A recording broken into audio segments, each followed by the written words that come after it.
All right, last week Brad Krebs started off our worship series, Identity Theft, with the message Masterpiece. I was thinking about this whole identity theft thing. Can you imagine if that happened to you, how terrible that would be? You know, they steal all your vital information, they use it. Oftentimes you're violated, you're trespassed, and yeah, we imagine like practically that would just be this terrible thing that would happen to us, but I really think that there's identities in our life that are even more important that have been stolen, and we don't really make that big a deal about it. We consider it to be normal. Now, for the last 12 days, I've been on vacation, and the last day of vacation is always like the worst day of the year for me. We woke up yesterday morning, and I'm like, I cannot believe that this is over. We just got here. I got up in the morning. I got up really early so I could go running, and then we packed. And how much stuff, seriously, can 4 people take with them for 10 days? I mean, we had this Amber's big SUV. It was full of stuff. It was already getting warm out in the morning. Then we cleaned the house that we were staying in, and we started to drive. Now, normally I don't mind driving, but driving with 2 kids that have been away for 10 days for hours and hours and hours, they were fighting and stuff like this, and then all of a sudden we started watching DVDs. They were watching Star Wars cartoons, and I don't know which was worse, the Star Wars cartoons or the fighting, but we listened to the Star Wars cartoons. Then we did stop in Kansas City, and we had lunch around 2 o'clock at Arthur Bryant's Barbecue. Have you ever been to the original one? Oh man, that was so good. I'm still full. I mean, I'd never eaten so many ribs in my life, and then I digested the food after that, and it's still digesting. Then we drove some more, and you can't take the interstate now from Kansas City to Omaha. I had to take every back road, and I got behind every slow-moving vehicle between Kansas City and Omaha. It was crazy. It took hours, and we got home, and it was nice and cool when I got here last night about 7 o'clock, and we unpacked. I laid on the couch, and it was around 10 o'clock at night, and I thought to myself, I got a sermon to preach in 11 hours, and I don't have a clue what I'm going to be talking about.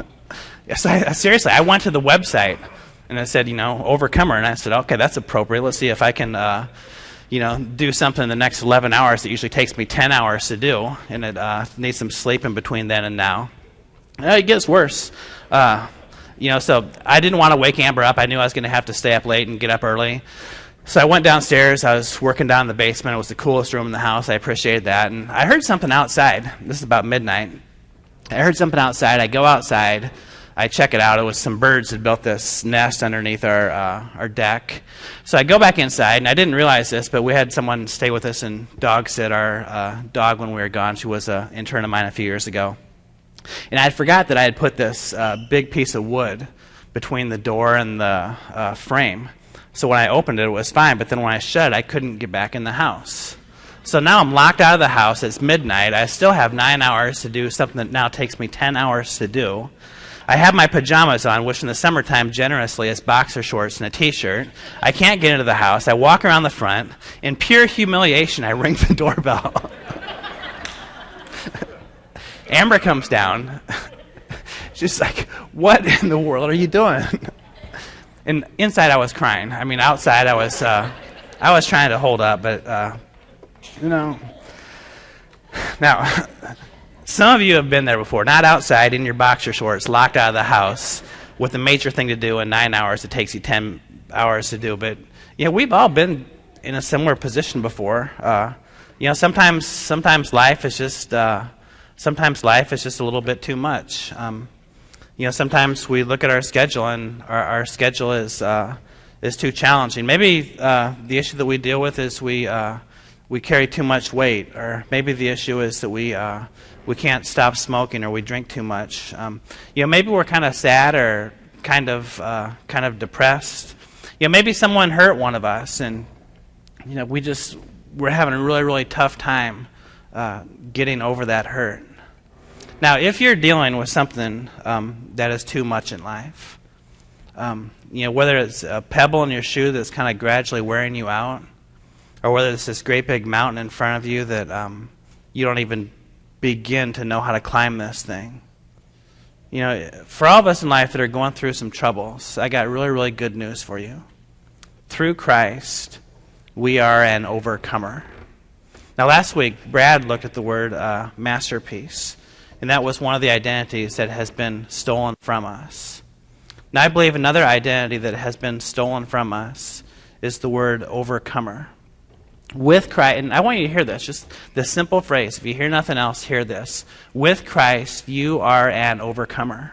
Now let's go to Romans chapter 8, verse 31. This is the verse that Dennis just read a few minutes ago. Let's start in verse 31. What can we say about such wonderful things as these? If God is for us, who can ever be against us? Now think about that. If God is for us, who can be against us? Now, there's a way to, I'm going to translate this into the modern vernacular, and I believe that this is a pretty good translation. That our God is bigger than our problems. I believe that there's no problem that we have in life that God isn't big enough to help us handle. Now, let's continue, and I'm going to just skip out to verse 35 here. Here the Bible says, can anything ever separate us from Christ's love? Does it no longer mean he loves us if we have trouble or calamity or persecuted or hungry or cold or in danger or are threatened by death? Now, I've listed, or Paul has actually listed there, 7 things that all of us deal with, and many of us will deal with many of these things many times. Now, think about this one, trouble or calamity. Now, everybody in this room has trouble and calamity. We've had it in the past, many of us have it now, and we're all going to have it in the future. You know, maybe it's a headache that won't go away.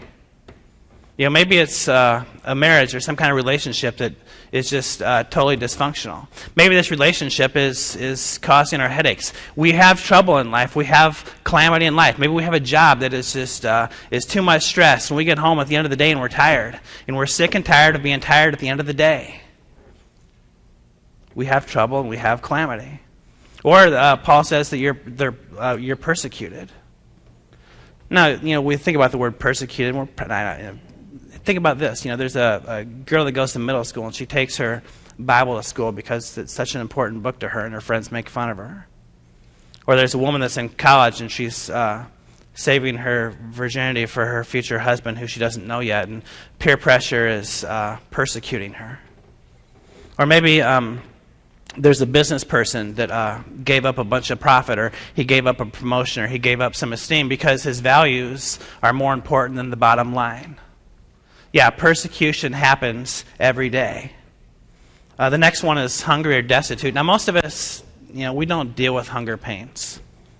You know, most of us wouldn't consider ourselves destitute. But here's the deal. There's a lot of people in this room right now that finances is a major issue in our lives.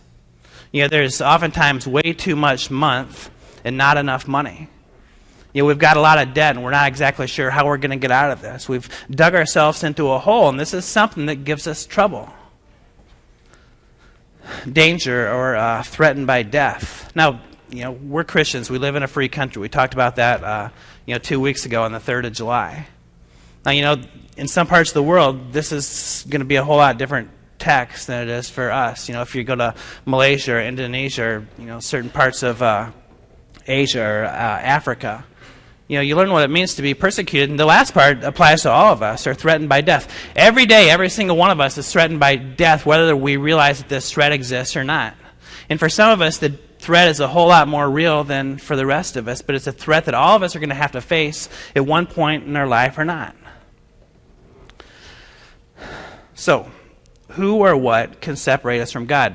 Paul says that none of these things, the calamity, the trouble, the persecution, the threats of death, none of these things, not a single one of these things can separate us from the love of God. Now, he continues in verse 37. Paul says, despite all these things, the overwhelming victory is ours through Christ who loves us. Now, we are victors. Now look at that word in verse 27. Victory is ours through Christ who loves us. Now, in the Greek, in the New Testament, the word for victory is nikao. Now, this is the only place in the New Testament where nikao is not the word used for victory. Here, Paul uses the word huber nikao. Now, we get our word hyper from the Greek word huber. And what this means is that we're hyper victors. We're super conquerors. We're not just victors. We're hyper victors. We're not just conquerors. We're super conquerors. What Paul says is you're not just going to eke by in this life. With the power of God in our lives through Jesus Christ, we're not going to eke by. We are going to have a total victory. Now think about this. The Egyptian army was chasing the people of Israel. The people of Israel were basically going to be helpless against this army. So they get to a river. And they literally had their backs against the river. They had a raging river on one side of them. And they had the Egyptian army on the other side of them. In our culture, we'd call this between a rock and a hard place. And many of us have been there before. You know, we have two alternatives in front of us, and neither alternative are very good. Now, what God did for the people of Israel was huber nukeia. He stopped the river dead in its tracks. These people crossed the river into their promised land, a land that was flowing with milk and with honey. And the Egyptian army was helpless to chase them any further. Now, there's rivers in our life that we need to cross. And the only way that we're going to get across this river is with the help of God. Now, many of us have our back against a river. Many of us have a back against a wall. But know this, God is bigger than your problems. There is not a single one of us that has such a big problem in this room that God can't handle it. God will stop the rivers that we need to cross. God will knock down the walls that need to be knocked down. Listen to this. You will not be overcome. You will be an overcomer. Now, remember what Paul says. Overwhelming victory is ours through Christ who loved us. Now, I'm not going to stand up here and tell you that from this point on, you hear this sermon and you leave. I'm not going to tell you that your life is going to be totally free of pain. I'm not going to tell you that you're never going to have trouble again in your life because you're an overcomer through Christ. Listen to what Jesus says in John chapter 16, verse 13. He says, "Here on earth you will have many trials and sorrows. But take heart." Now listen to what Jesus says next. "Take heart because I have overcome the world." Jesus says sometimes life is going to be tough. Sometimes there's going to be hardship. Sometimes there's going to be trials. Sometimes it's just going to be downright painful. But take heart because I have overcome the world. Now, if we didn't have this imperfect world that we live in, I wouldn't be standing up here wasting 25 minutes of your life. And I wouldn't have slept for 2 or 3 hours last night because there would be no problems to overcome. And none of us would be an overcomer. But we have to be honest and realistic. We live in a painful world. We live in a broken world. We can either be overcome by this pain and this brokenness, or we can be overcomers. Now, you might be saying to yourself, I'm just an average Christian. I come to this place a few times a month, and I'm on a little serving team, and this stuff just doesn't apply to me. This stuff applies to the super faithful people. Well, let me tell you this: there is no such thing as an average Christian. You are a person who is filled with the Holy Spirit. You are a person who is a child of God, a brother and sister to Jesus Christ.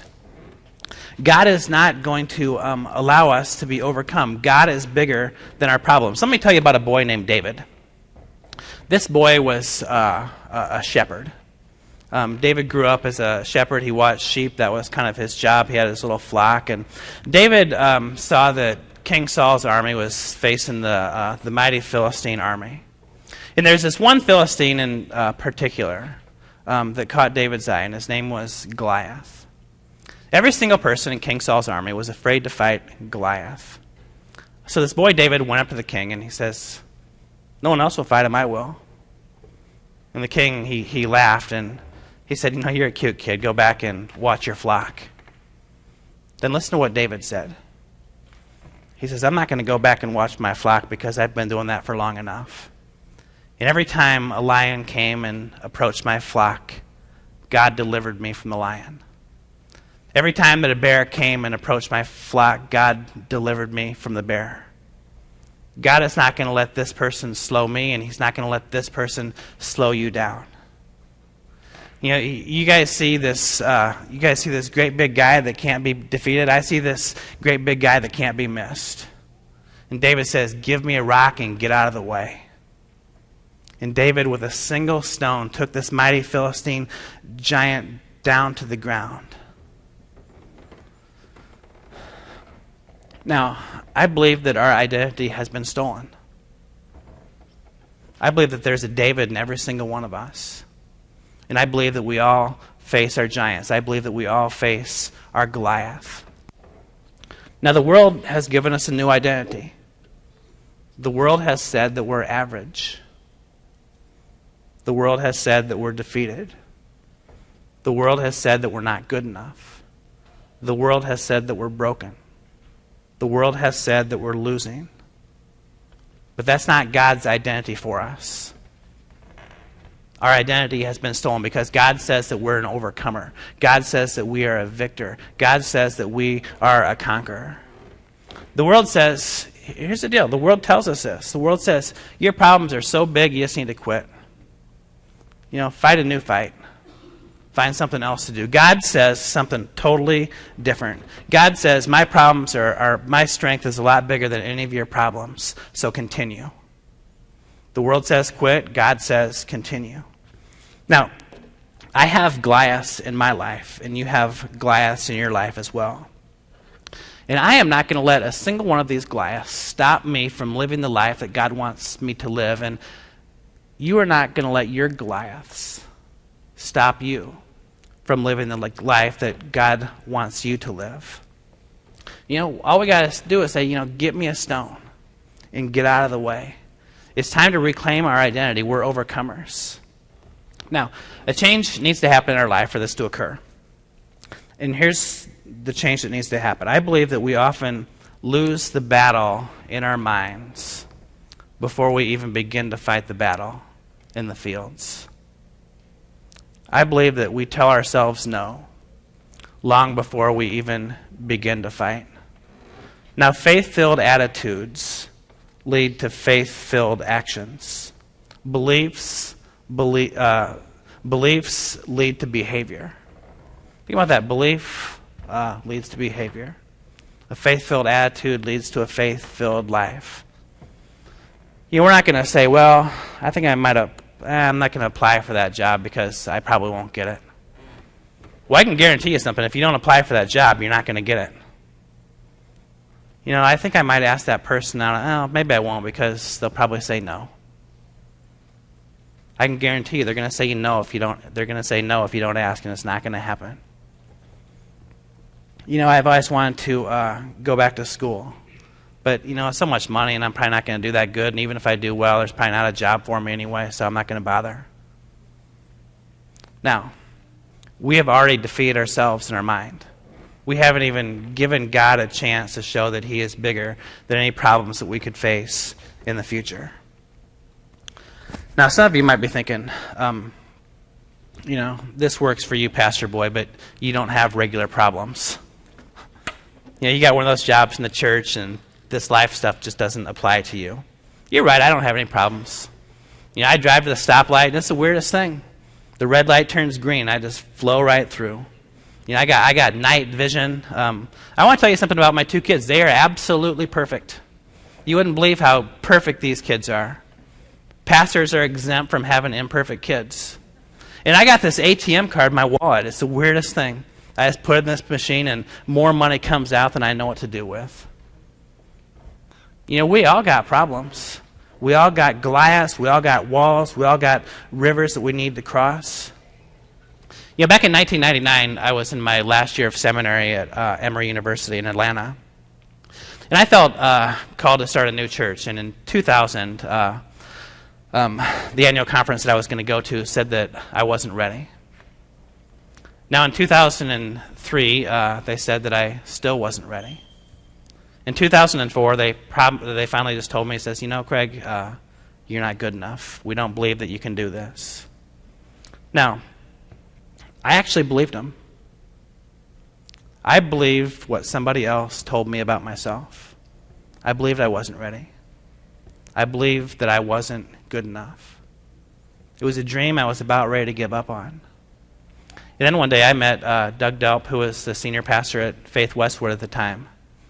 And he didn't believe what the other people believed about me. He believed what God believed about me. Now, I could have just quit after the first no. I could have quit after the second no. I could have quit after the third no. I could have believed what other people believed about me. I could have let other people's beliefs define my future. But then one day, someone came along and they said, I don't believe what those people believe about you. I believe what God believes about you. Now, here's the deal. Here's how I want to apply this to your life.